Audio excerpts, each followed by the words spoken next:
Bonjour à tous, je suis Jérôme Barran, je vous présente l'ouvrage que j'ai eu la chance d'écrire, le Manager Agile, que j'ai écrit grâce en particulier à mon établissement, Grenoble École de Management, et puis avec le soutien d'HEG Fribourg, que je remercie au passage bien sûr.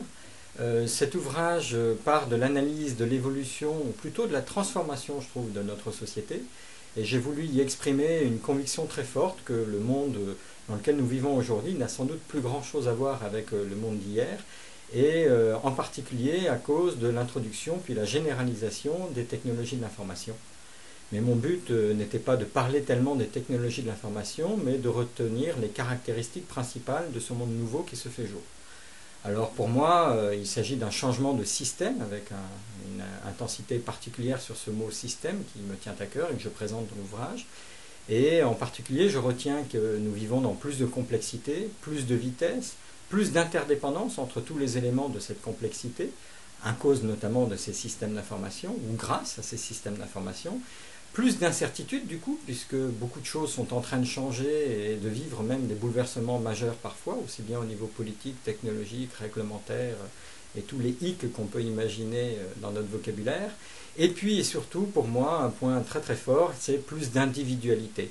Je dis individualité, pas individualisme, parce que je pense que ce n'est pas un problème de retour sur soi, c'est un problème de besoin de reconnaissance des individus, tant dans l'entreprise en tant que producteurs, comme des gens qui pensent le système autant qu'ils agissent à l'intérieur du système, que en tant que consommateurs, où je pense que les individus veulent être reconnus comme des êtres uniques et non plus un élément de la masse consommation. Alors, dans mon ouvrage, j'ai essayé de présenter ce changement de société et j'ai essayé de montrer que du coup, on ne pouvait plus vivre avec les mêmes mécanismes de régulation du système. À la société industrielle, il y avait un mécanisme de régulation qu'on connaît bien désormais, qui est un mécanisme de régulation basé sur la hiérarchie et sur la règle imposée par le hiérarque. Et aujourd'hui, nous sommes davantage dans une société de l'information où le mécanisme de régulation est, à mon avis, davantage la concertation liée à la transparence de l'information et qui amène tout naturellement à l'établissement de conventions entre tous les acteurs concernés. Ce principe général, j'ai envie de prendre l'image de l'automobile pour l'illustrer. Si vous changez le carburant de votre voiture, il y a de fortes chances que vous deviez changer votre moteur. Eh bien, c'est exactement la même chose pour notre système. Le carburant et l'information, ce n'est plus le pétrole, ce qui avait structuré notre société jusqu'à présent. Eh bien, cette information est un nouveau carburant, il lui faut un nouveau moteur, c'est-à-dire de nouveaux mécanismes de régulation. C'est ce que je présente dans mon ouvrage, et puis j'en tire les conséquences pour le management, bien sûr. Fini le management autoritaire, fini la stratégie unique de volume.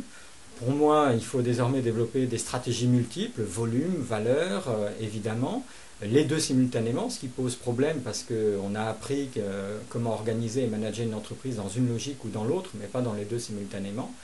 Et puis, ça veut dire aussi un management beaucoup plus participatif, ce que j'appelle agile, et que je décris à travers 7 caractéristiques.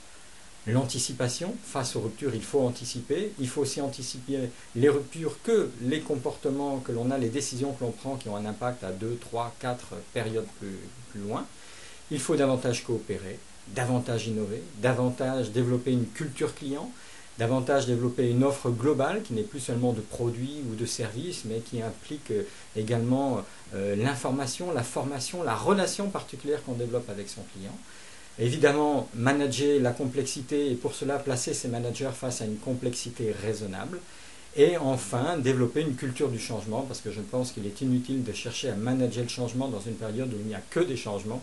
Le mieux, c'est encore de changer son comportement général et d'accepter le changement comme quelque chose de positif.